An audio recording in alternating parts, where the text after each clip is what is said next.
తమ్ముడు ఓ 3 కేజీలు చేప కొట్టమ్మా. సరే అక్క. తమ్ముడు మంచి లెగ్ పీసులు కొట్టు.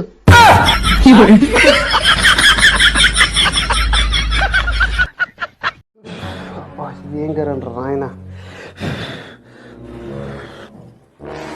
బావా ఊకే గరం అవుతుంది అంటున్నావేంది? నేను ఒకటి చేసిన నువ్వు అది తిన్నావు అనుకో నీ బాడీ మొత్తం చల్ల పడుతుంది. నువ్వు వండింది తింటే నా బాడీ చల్ల పడుతుందా? అయినా నువ్వేమండినవే? నవరత్న ఆయిల్తో పకోడీ చేసిన.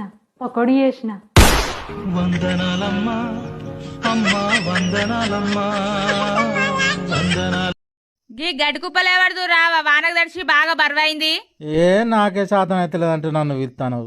ఏ లేవడుదురా, మక్కల బత్తాలు వడ్ల బత్తాలు మోసి శాతం అయితే లేదే. అయ్యో ఒక చెయ్యేసిపోదురా రాదు. నన్ను ఎత్తుకొని పోయి ఆ గడ్డి కుప్ప కాడ దించు లేవడతా. నీ అవ్వ ఎటు చూసి ఎదురుగా నిలబడుతుంది జిట్టు బొమ్మ లెక్క. వాసన పసిగడితే దొరికిపోతా. లొల్లి కగ్గిదలుగా వారం రోజులైనా దిగనియది. ఎట్లా ఏం చేయాలి? ఏంది ఏమో ఆలోచించుకుంటాన్నావు? అచ్చం డిటో నీలెక్కున్నామను మార్కెట్లో చూసి నెయ్యాలా. మరి ఆమె నచ్చిందా నీకు? అవును అని చెప్తే చచ్చినట్టే, నచ్చలేదని చెప్తే చచ్చిపోయినట్టే.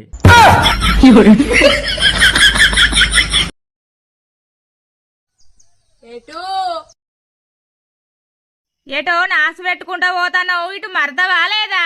వద్దు భాగ్య వద్దు, మరత అద్దు అద్దు. ప్రపంచ దేశాలు మొత్తం టెర్రరిజాన్ని ఖండిస్తానాయి. వద్దే భాగ్య వద్దు, మరత.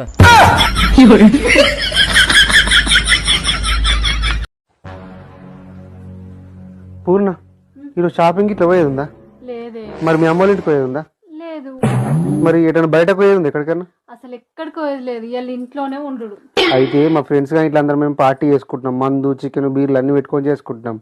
నువ్వు ఒక పని చేయి, వండుకున్న దీన్ని మంచిగా వండుకో, నాకు మాత్రం ఫోన్ చేయకు.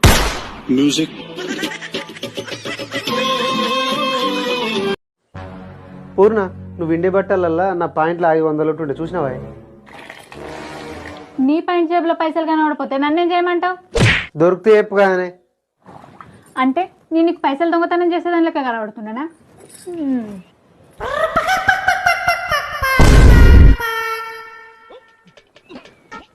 నువ్వు అన్నది 500 నోటు గురించేనా? ఇగో తీసుకో.